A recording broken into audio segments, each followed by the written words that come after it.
Hello dear friends, how are you? This is lecture number 22 on Code of Criminal Procedure 1898। इसके अंदर आज हम पढ़ रहे हैं चैप्टर नंबर 7 का portion number B. Portion number B के अंदर आज हम डिस्कस कर रहे हैं सर्च वारंट्स। सर्च वारंट हमारे पास डील करते हैं सेक्शन 96 टू 99 जी। आइए देख लेते हैं सेक्शन 96। व्हेन सर्च वारंट में बी इशूड। अब सर्च वारंट कब इशू हो सकते हैं, कब इशू होंगे सर्च वारंट? सबसेक्शन 1 कहता है हमारे पास, ये जो है हमारे पास सबसेक्शन 1 कहलाएगा, ठीक है। और ये हमारे पास सबसेक्शन 2, ठीक है। सबसेक्शन इसके अंदर 2 नहीं है, सबसेक्शन 2 जो है रिपील हो चुका है, अमेंडमेंट हो चुकी है इसमें। आइए देख लेते हैं हम। सबसेक्शन 1 बात करता है where any court has reason to believe that a person to whom a summons or orders under section 94 or requisition under section 95 subsection 1 has been or might be addressed। अब ये बात करता है कि जब कोर्ट ये यकीन रखती है या फिर कोर्ट को जब ये मुनासिब समझे कि जो किसी शख्स के अगेंस्ट में समन्स निकाले हैं, कोर्ट ने समन्स हमेशा कोर्ट निकालती है और रिक्वेजिशन जो है हमेशा कोई ऑफिसर निकालता है कोर्ट के अलावा। जैसा कि हमारे पास डीएसपी हो गए, एसएसपी हो गए, जो कोई भी पुलिस ऑफिसर हो गया, एसएचओ हो गया, वो जो अगर कोई आर्डर निकालता है तो फिर वो रिक्वेजिशन कहलाएगा, वो समन नहीं कहलाएगा, ठीक है। अंडर सेक्शन 95 सबसेक्शन 1 के अंदर जो पुलिस ऑफिसर ने रिक्वेजिशन निकाली थी समन्स की कि आप जो है ये डॉक्यूमेंट्स या कोई चीज़ प्रोड्यूस करें, ठीक है। आ रही बात समझ में? यहाँ तक बात क्लियर है। हैज़ बीन और माइट बीन एड्रेस जो कि हमारे पास ड्यूली सर्व हो चुके थे समन, ठीक है। अगर कोर्ट ने वो समन निकाले थे या फिर कोई ऑफिसर ने वो समन ड्यूली सर्विस करवा चुके थे किस चीज़ के लिए? प्रोडक्शन ऑफ डॉक्यूमेंट्स या फिर प्रोडक्शन ऑफ एनीथिंग, ठीक है, which is in the position of a proposed person will not और would not produce the document और थिंग, ठीक है। जो चीज़ रिक्वायर थी एज रिक्वायर्ड बाय समन और रिक्वेजिशन, जो चीज़ समन से या रिक्वेजिशन के थ्रू रिक्वायरमेंट थी, जिसकी ज़रूरत थी, वो चीज़ उसने पेश नहीं की। आर वेयर सच डॉक्यूमेंट और thing is not known to the court to be in the position of any person, या फिर कोर्ट ये समझ ले कि वो जो डॉक्यूमेंट्स है या फिर वो चीज़ जो है जिस चीज़ की कोर्ट को या फिर ऑफिसर को रिक्वायरमेंट है, ठीक है, वो उस पर्सन की नॉलेज में नहीं है, वो पर्सन के पास नहीं है, ठीक है, जिसके अगेंस्ट में वो समन निकले थे। Or where the court considers that the purpose of any inquiry, trial और other proceedings under this code will be served by a general search और इंस्पेक्शन, या फिर कोर्ट ये समझती है कि जो हमारे पास इंक्वायरी के मकसद के लिए, ट्रायल के मकसद के लिए या फिर कोई अदर प्रोसीडिंग्स के मकसद के लिए जो कि हमारे पास इस कोड के तहत, ठीक है, will be served by a general search और इंस्पेक्शन, जो कि हमारे पास जनरल सर्च से वो जो है हमारे पास मिल सकते हैं, किसी पर्टिकुलर किसी स्पेसिफिक पर्सन पर ऐसे समन्स निकालने से वो नहीं मिल सकता, ठीक है। तो फिर सर्च वारंट इशू कर सकती है।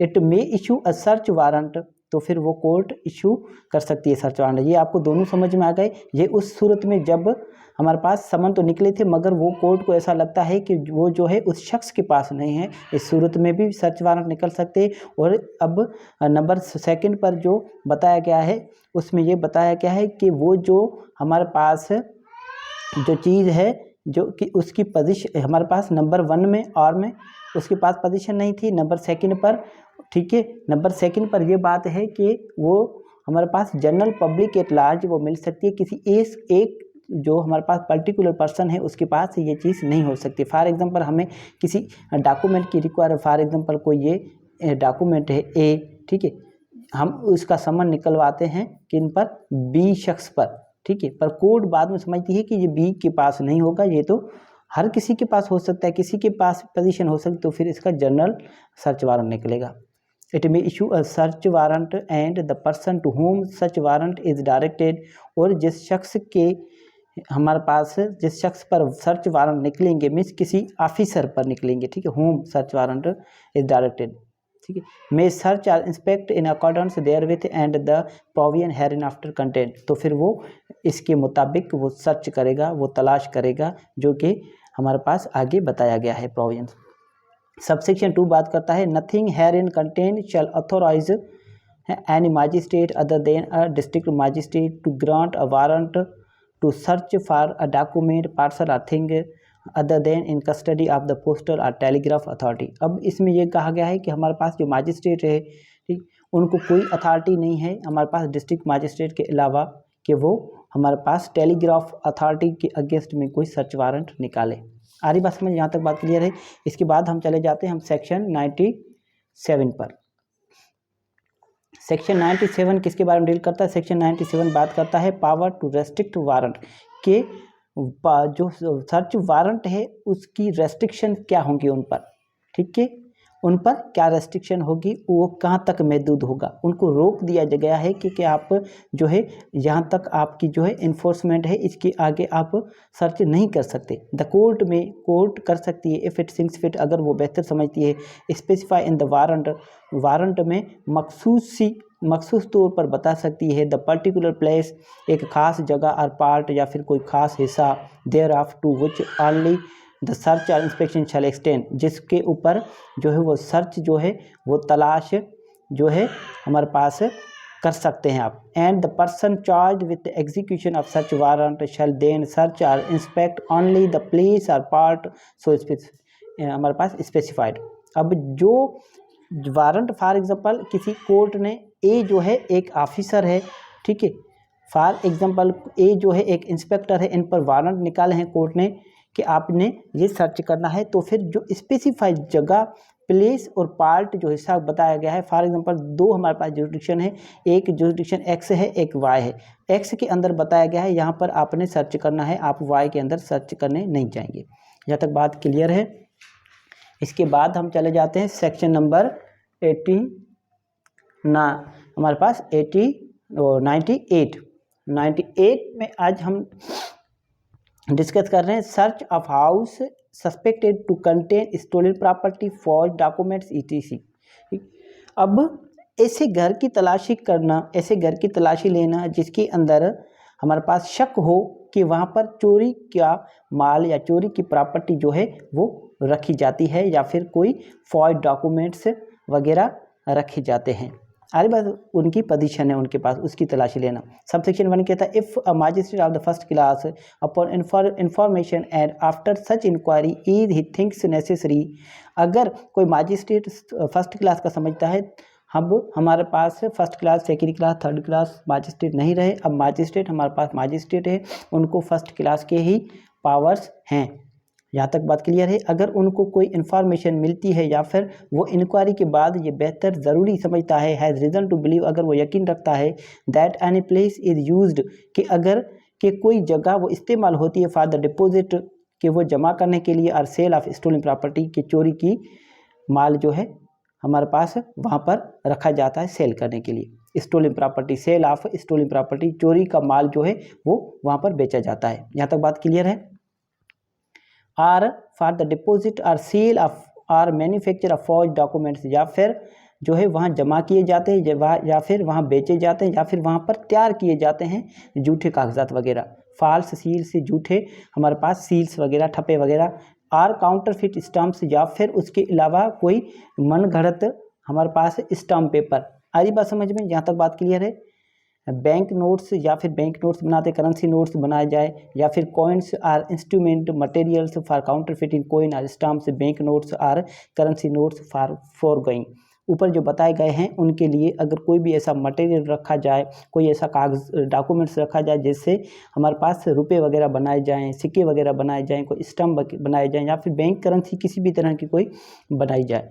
Are that and for documents false seals or counterfeit stamps, bank note, currency notes or coins or instruments or materials for counterfeiting coins or stamps or bank notes, currency notes for foregoing are kept or deposited in any place, या फिर इस किस्म की कोई भी हमारे पास instrument हो, उनको बनाने का ठीक मटेरियल हो, वहाँ पर अगर रखा जाता है उस जगह में जमा है, आरी बात समझिए, इस सूरत में भी उसको सर्च किया जा सकता है।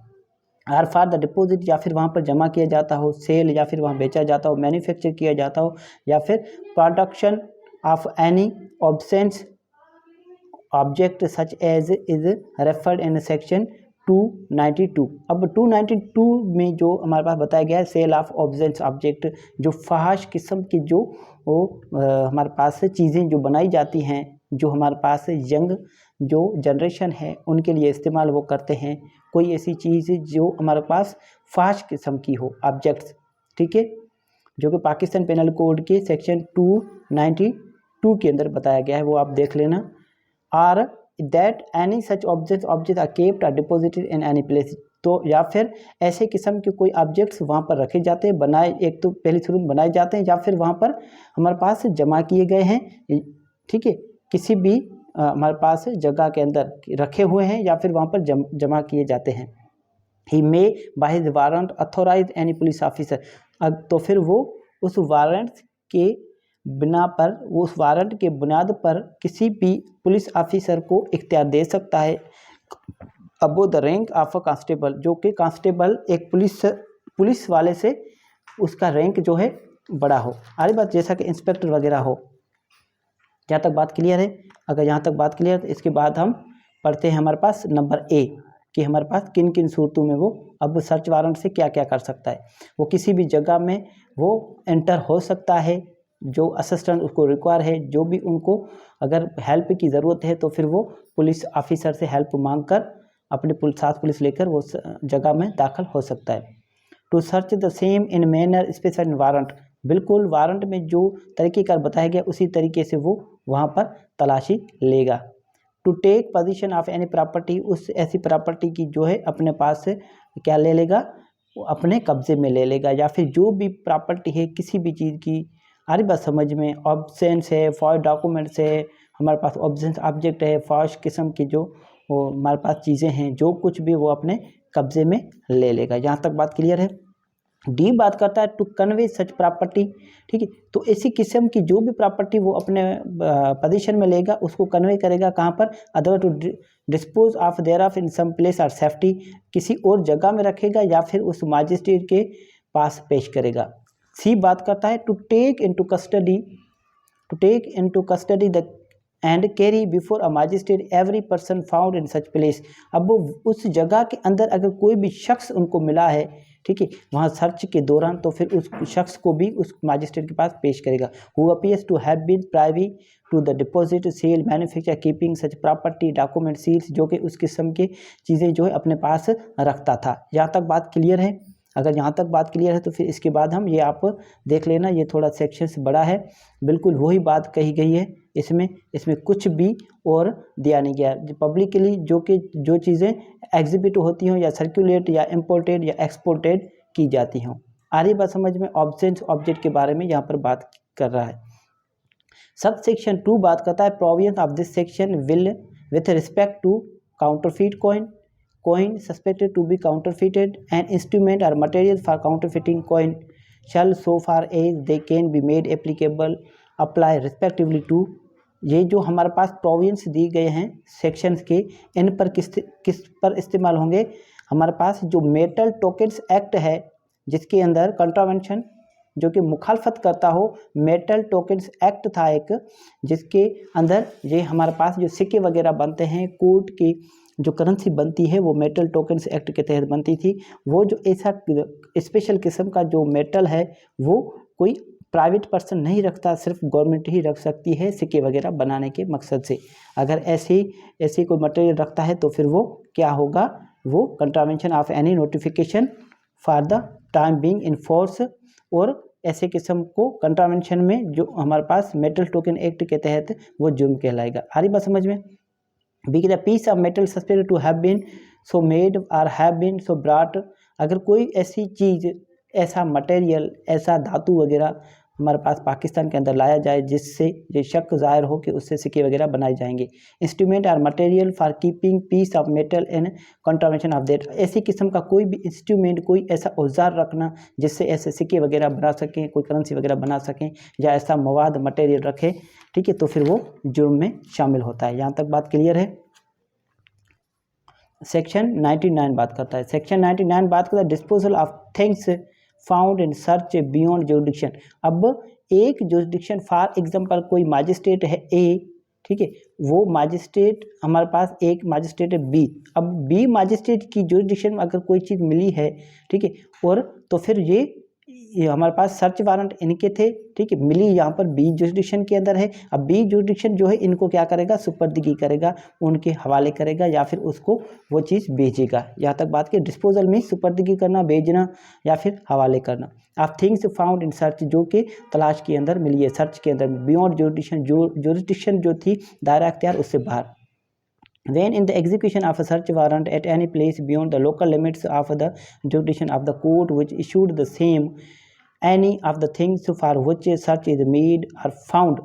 अब कोई भी अगर किसी फॉर एग्जांपल कोई एक कोर्ट ने अगर कोई सर्च वारंट निकाले थे, ठीक है, अब बी कोर्ट की जुरिडिक्शन में वो चीज़ मिली है, ठीक है, बी कोर्ट की जुरिडिक्शन में वो चीज़ मिल गई है हमारे पास है जिसके अगेंस्ट में सर्च वारंट निकले थे। अब अगर search things together with the list of the same, तो फिर ये कोर्ट क्या करेगी, एक उस जो चीज़ सर्च के अंदर मिली है वो ये कोर्ट उस सर्च वाली जो हमारे पास जिसके अगेंस्ट में सर्च वारंट निकले थे, अगर वो चीज़ मिल गई है, वो डॉक्यूमेंट्स, वो चीज़ या कोई भी चीज़ ऑब्जेक्ट वगैरह कुछ भी अगर मिल गया है, तो फिर उनके साथ एक लिस्ट तैयार करेगा, ठीक है, prepared under the provision hereafter content, जो कि आगे शर्तें हमारे पास बताई गई, उन शर्तों के तहत एक लिस्ट बनाएगा। शैल be immediately taken before the court issuing the warrant, जिस कोर्ट ने वारंट इशू किए थे उस कोर्ट को वो चीज़ वापस अमानत के तौर पर भेज देगा। Unless such place is near to the magistrate having jurisdiction here and then to such court, अगर जिस कोर्ट के दायरा इख्तियार में मिली है अगर वो नज़दीक है तो फिर उस कोर्ट में भेजी जाएगी, ठीक है।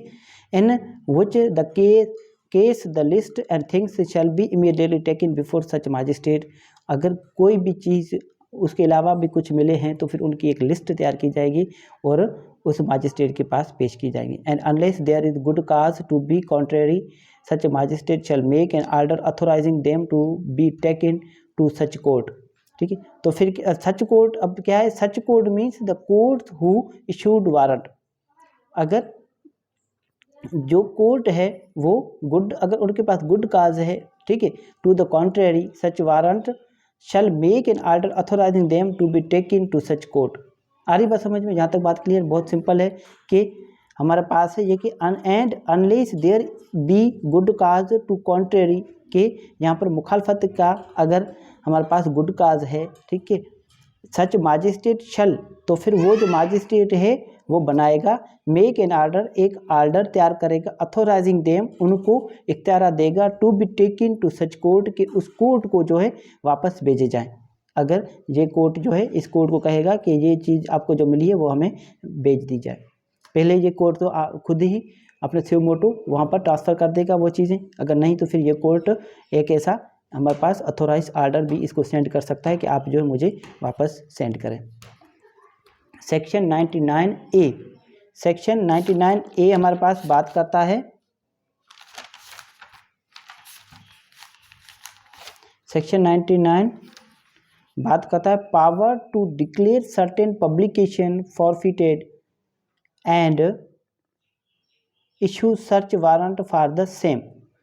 अब कोई भी हमारे पास हमारे कोर्ट को एक पावर है, power to declare certain publication, एक कोर्ट को इख्तियार आते हैं कि वो एक पब्लिकेशन डिक्लेयर करे, ठीक है, उनका दावा करे, forfeited and issue search warrant for the same, उनको पब्लिकेशन को क्या करे, फॉरफिटेड कर दे और सर्च वारंट के लिए हमारे पास इशू कर दे नोटिस, ठीक है। यहाँ तक बात क्लियर है। Where any newspaper or book are defined in the West Pakistan Press Publication Ordinance or any other law relating to press and publication for the time being in force, कोई भी newspaper हो जो कि हमारे पास West Pakistan press and publication ordinance के तहत वो जो है हमारे पास काम कर रही हो। Any document wherever printed or appears to be provincial government or contain any treasonable or seditious matter or any matter which is prejudicial to the national integration or any matter which promotes or is intended to promote feelings or enmity hatred between different classes of the citizens of Pakistan। यहाँ तक बात clear है। मैं आपको बता दूं इसका आपको ना टाइटल देखना है, power to declare certain publication forfeited, ये हमारे पास बात करता है न्यूज़ की। यहाँ तक आप देखें ठीक है। आपको कभी भी टाइटल अगर समझ ना आए तो आप बेरीडिंग पढ़े, बेरीडिंग के बाद आप पढ़ लें।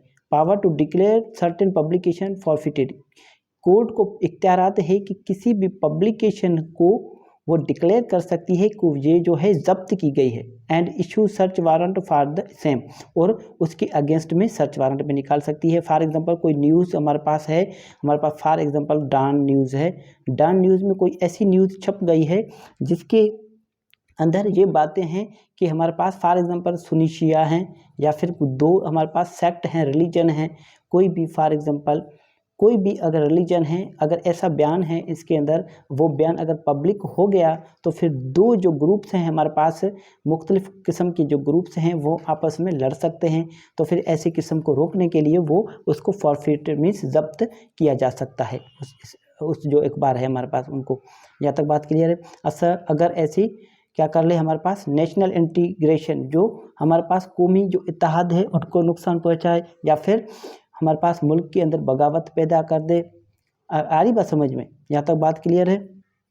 Are which is deliberately or maliciously intended to outrage the religious feelings of any such class, वो चीज़ हमारे पास से क्या हो, या तो फिर वो डेलिबरेटली जानबूझकर, ठीक है, या फिर वो हमारे पास बदनीयती से ये इरादा रखता हो कि हमारे पास किसी को शदीद गुस्सा आ जाए किसी रिलीजियस पर्सन को, ऐसे बुनियाद पर, तो फिर ऐसी चीज़ें जब्त की जा सकती है। आपने ये सेक्शंस मुकम्मल तौर पर पढ़ना है, पूरा पढ़ लेना। अगर इसमें किसी भी चीज़ की कोई बात समझ में ना आए तो फिर आप मुझसे रब्ता करके पूछ सकते हैं। बिल्कुल आसान है, ये थोड़ा लंबा हो जाएगा अगर स्टडी करने जाएंगे तो। यहाँ तक बात क्लियर है। जैसा कि पीपीसी के अंदर हमारे पास सेक्शंस हैं, वो आप सेक्शन डिस्कस कर लें। जैसे 124 है, अरे भाई 155A है, 295A है, 298A है, 298B और सेक्शन 298C, ये हमारे पास रिलीजन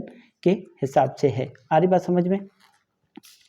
290 हमारे पास सेक्शन, अब चले जाते हैं हम 99B। 99B कहता है application to high court to set aside order of forfeiture, कि ऐसी जो फॉरफीचर है, application to high court to set aside order of forfeiture, जो हमारे पास सेक्शन 99A के अंदर जो ऑर्डर हुआ है उसको सेट असाइड करने के लिए आप हाई कोर्ट से रिज्यू कर सकते हैं। फॉर एग्जांपल कोई डॉन न्यूज़ है, डॉन न्यूज़ के अगेंस्ट में ऐसा ऑर्डर हुआ है कि डॉन न्यूज़ की जो पब्लिकेशन हुई है उसको फॉरफिट किया जाए, उसको जब्त किया जाए, ठीक है। ऐसा किस्म का अगर ऑर्डर हुआ है तो फिर उस ऑर्डर के खिलाफ डॉन न्यूज़ के जो डायरेक्टर हैं, प्रिंसिपल है, जो मालिक है, वो जा सकते हैं हाई कोर्ट में।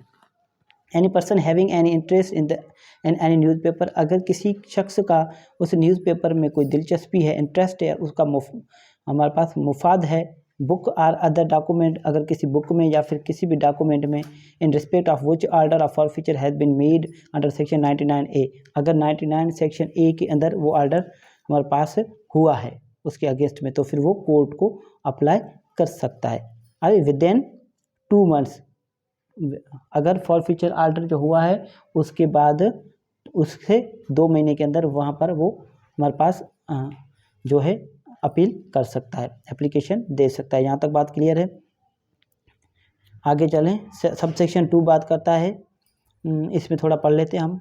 इसी के अंदर apply to high court to set aside such order, तो फिर उस ऑर्डर को सेट असाइड कर on the ground that the issue of newspaper की जो इशू जो हुई है newspaper or the book or other document की बुक हो चाहे फिर कोई डॉक्यूमेंट हो, in respect of which the order was made, जिसके अगेंस्ट में जो ऐसा ऑर्डर फॉर फीचर बनाया गया है, did not contain any treasonable या seditious or other matter of such a nature as is referred to in subsection 1 of section 99A, कि 99A के सब सेक्शन 1 के अंदर ऐसा जो बताया गया है कि वो उसके अंदर ऐसा मवाद है जो कि ट्रेजनेबल है, हमारे पास सेडिटियस किस्म का मैटर है, या फिर कोई भी किसी किस्म का नेचर का मैटर वो इसमें वो कंटेंट नहीं करता, डिड नॉट कंटेंट, ऐसा हमारे पास डॉक्यूमेंट्स में, हमारे बुक के अंदर या हमारी अखबार के अंदर ऐसी कोई बात नहीं है।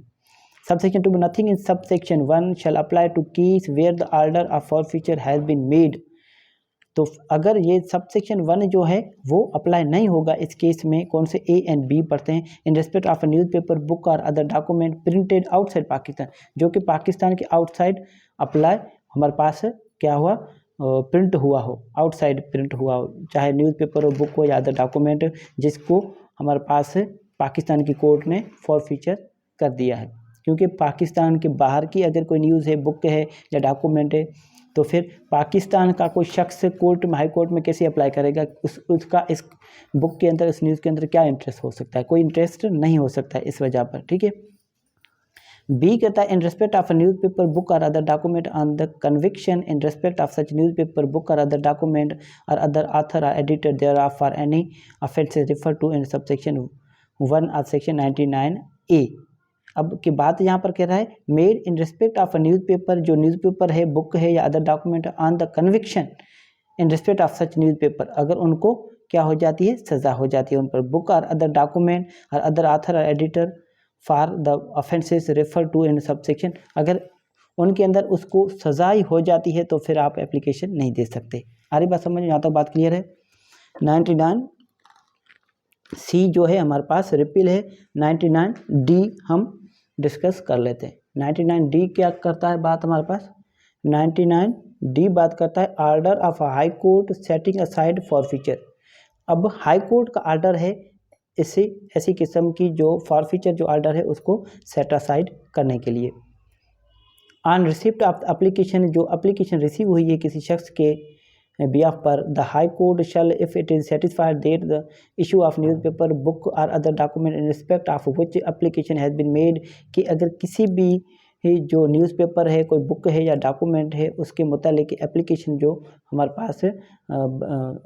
पास फाइल की गई है, content ट्रेजनेबल or seditious or other matter of such a nature as referred to in subsection 1 of section 99A, set aside the order of forfeiture, तो फिर ऐसे ऑर्डर को सेट असाइड कर सकता है। यहाँ तक बात क्लियर है। If it is not satisfied, यहाँ पर लिखा है if it is not satisfied, अगर ये कोर्ट सेटिस्फाइड, हाई कोर्ट नहीं होती है कि ऐसा कोई भी मवाद हमारे पास इसमें मौजूद नहीं है, इस बुक में, इस डॉक्यूमेंट में, इस न्यूज़पेपर में, तो फिर उस आर्डर को सेट असाइड कर सकती है। किस सेक्शन के अंदर, 99D के तहत। एप्लीकेशन किस सेक्शन के अंदर देंगे हम, 99B के अंदर। फॉरफीचर किसके अंदर होता है, 99A के अंदर। आरी बात में 99A के अंदर फॉरफीचर होता है, 99B के अंदर सबसेक्शन 1 के अंदर हम एप्लीकेशन देते हैं, और 99D के अंदर हमारे पास आर्डर क्या हो जाता है, सेट असाइड हो जाता है, अगर हाई कोर्ट ये सेटिस्फाई हो जाए कि इससे ऐसा कोई मवाद इसमें मौजूद नहीं है। यहाँ तक बात क्लियर है। Section 99E, evidence to prove nature or tendency of newspaper. अब कोई हमारे पास एविडेंस हमें चलानी है उन पर, उनका जो टेंडेंसी है, मकसद या रुझान है, नेचर ऑफ न्यूज़पेपर उनके मुतालिक। On the hearing of such application, अब जो एप्लीकेशन दी थी उन पर हेयरिंग हो रही है विथ हमारे पास अंडर सेक्शन 99B के अंदर जो एप्लीकेशन दी थी उस एप्लीकेशन की बात है रही है। With reference to any newspaper, any copy of such newspaper may be given in evidence in aid of the proof of the nature or tendency of the words, signs or visible representation contained in such newspaper in respect और which the order of forfeiture was made, जिस जो order बनाया गया है उसके अंदर आप किसी भी किस्म की कोई भी कॉपी दे सकते हैं, उसकी उस न्यूज़पेपर की कॉपी दे सकते, उस बुक की कॉपी दे सकते हैं, जो भी डॉक्यूमेंट उसकी आप कॉपी पेश कर सकते हैं, या फिर विजिबल जो भी वर्ड्स हैं, या फिर विजिबल रिप्रेजेंटेशन है, या ज़ाहरी तस्वर या नुमाइंदगी आप कोर्ट में आर्ग्यूमेंट के टाइम पेश कर सकते हैं कि जो है इस कोर्ट इस जो जिसके अगेंस्ट में हमारे पास फॉरफीचर जिसका ऑर्डर हुआ है, जिस न्यूज़ का, जिस डॉक्यूमेंट का, उसका कोई ऐसा ताल्लुकात नहीं है। यहाँ तक बात क्लियर है। ऐसी जो है हमारे पास जो इल्ज़ामात लगे हैं ये झूठे हैं, गलत हैं। आ रही बात समझ में, ये हमारे पास एविडेंस की बात हो गई। उसके बाद चलते हैं 99F, procedure in high court. High court में क्या प्रोसीजर होगा, every high court shall as soon as conveniently may be, हर हाई कोर्ट जितना भी मुनासिब समझे, जितना भी जल्दी मुनासबत से जितना जल्दी हो सके वो कर सकती है। Frame rules to regulate the procedure in the case of such application. इस किस्म की एप्लीकेशंस, इस किस्म की दरख्वास्त समात के लिए कोई हमारे पास कायदे वगैरह, कानून, असूल वगैरह बना सकती है, रूल्स बना सकती है। The amount of the cost thereof, उस जो हमारे पास एप्लीकेशन के दौरान जो भी खर्च वगैरह होता है, एंड एग्जीक्यूशन ऑफ आर्डर्स पास देरन, और जो उन आर्डर पर, जो एग्जीक्यूशन के लिए जो आर्डर पास किए जाते हैं, जो उन पर खर्चा होता है। And until such rules are framed, जब तक वो रूल्स फ्रेम नहीं होते, the practice of such court in proceedings other than suits and appeals shall apply. अगर इस किस्म के, इस स्पेशल किस्म की जो प्रोसीजर है, ठीक है, ऐसी किस्म की एप्लीकेशन के लिए अगर कोई रूल्स या फिर कोई असूल्स नहीं बनाए जाते, कोई रेगुलेशंस नहीं बनता है, तो फिर वो हमारे पास प्रोसीडिंग्स, वही प्रोसीजर चलेगा जो कि सूट्स और अपील पर चलता है, वही अप्लाई होगा उन पर। So far as may be practicable to the such application, उस एप्लीकेशन पर वही अमल होगा। यहाँ तक बात क्लियर है। अब सेक्शन चले जाते हैं 99G। 99G बात करता है जुरिडिक्शन बार्ड। अब जुरिडिक्शन की बात आ जाती है कि जुरिडिक्शन बार्ड है, इसके खिलाफ कोई कार्रवाई नहीं होगी। ठीक है, कैसे? No order passed or action taken under the section 99A shall be called in question in any court otherwise than in accordance with the provision of section 99B। अब जो ऑर्डर पास हुआ है सेक्शन 99A के तहत forfeiture का, उसके against में कोई भी कार्रवाई नहीं होगी। सिर्फ और सिर्फ अगर कोई कार्रवाई हो सकती है तो सेक्शन 99B के तहत इसी हाई कोर्ट में उसके अगेंस्ट में एप्लीकेशंस फाइल मूव कर सकता है विद इन 2 मंथ्स। यहाँ तक बात क्लियर है? अगर यहाँ तक बात क्लियर है तो फिर इसके बाद हम आगे लेक्चर नंबर 23 डिस्कस करेंगे। Thank you so much. Please keep watching my videos. Please subscribe my YouTube channel, like and comments and shares. Thank you so much.